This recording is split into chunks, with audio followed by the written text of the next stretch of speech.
Hey everyone, I figured I'd get a chance to talk about, let me see, the Die Another Day movie, which I can't believe came out 16 years ago in 2002, which sadly at the time was Pierce Brosnan's fourth and last, film outing as, James Bond, aka Double O Seven. Even though he did play the character, one more time in the video game, Everything or Nothing, which came out 2 years later in 2000, for four, which in that sense that served as a particular, nice, send off for Pierce Brosnan as James Bond.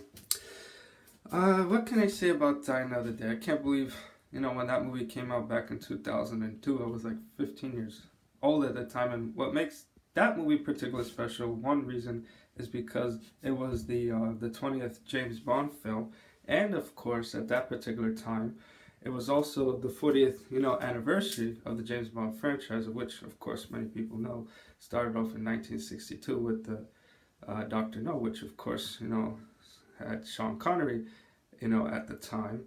So anyway, in this particular case, James Bond is, sent, on a mission to North Korea to stop a dictator by the name of, a military officer by the name of Colonel Moon, and then of course, when the mission, goes bad, James Bond is, taken captive and tortured for like over 15 months, which is, kind of like, in a sense, like rather unusual for like a 007 movie, since James Bond usually tends to get away and make his one liner and stuff. But in a sense, it was kind of like a refreshing pace somewhat, because it was one of the rare times James Bond mission doesn't go successful, and he ends up getting kidnapped and tortured by the hands of the enemy, and things like that. And then of course throughout the film, James Bond tries to figure out who was the one that betrayed him, in North Korea, and had the mission compromised. And then of course along the way he ends up meeting the Giacinta Johnson, nicknamed Jinx, played by Halle Berry, an NSA agent. And of course, you have her boss, Mr. Falcone, played by Michael Matz. And then of course you have, the returning regulars like, Judy Dench, Zam. And then of course you have the Charles Robinson. And of course, you have, Moneypenny in it, which is also, the last appearance of Samantha Bond, who it's kind of funny that she has the same last name as the MI6 spy. So, in terms of what I thought about the movie, I know the movie often got criticized for its overuse of gadgetry and CGI, which to an extent I somewhat agree with. But James Bond is always meant to be like, you know, I don't know, like an escapist, fantasy, and it's not always gonna be realistic, and some criticize the story. But I guess many times watching it, I mean, while I will say it's not like say as good as Pierce Brosnan's debut in the role in GoldenEye, which in my personal opinion was the best one that he did.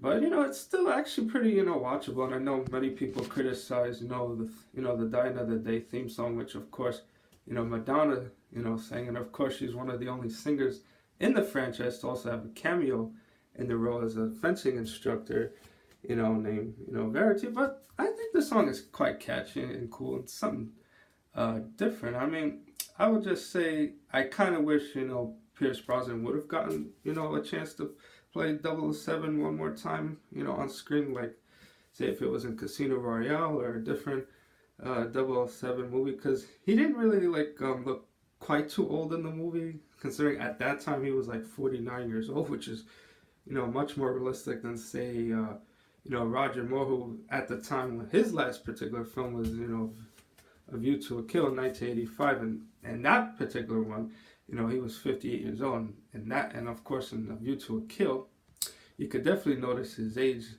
and he should have in that particular case, Roger Moore, should have left the role like after Your Free Eyes Only, but that's not the case always. So, and like I said, I personally think Pierce Brosnan had it in him, to do one more 007 film. I mean, even though it was, the producers, of course, as history knows, decided to, go in a different direction, reboot the franchise with Daniel Craig with Casino Royale, 4 years later, to make the series more darker and grittier, more, realistic, without too much of the use of gadgets and CGI and things like that. And of course, not to mention, John Cleese takes over the role of, Q, aka the quartermaster, real name Major Boothroyd, after, Desmond Llewellyn, who played the role from Russia with Love in 1963 until, The World Is Not Enough in 1999.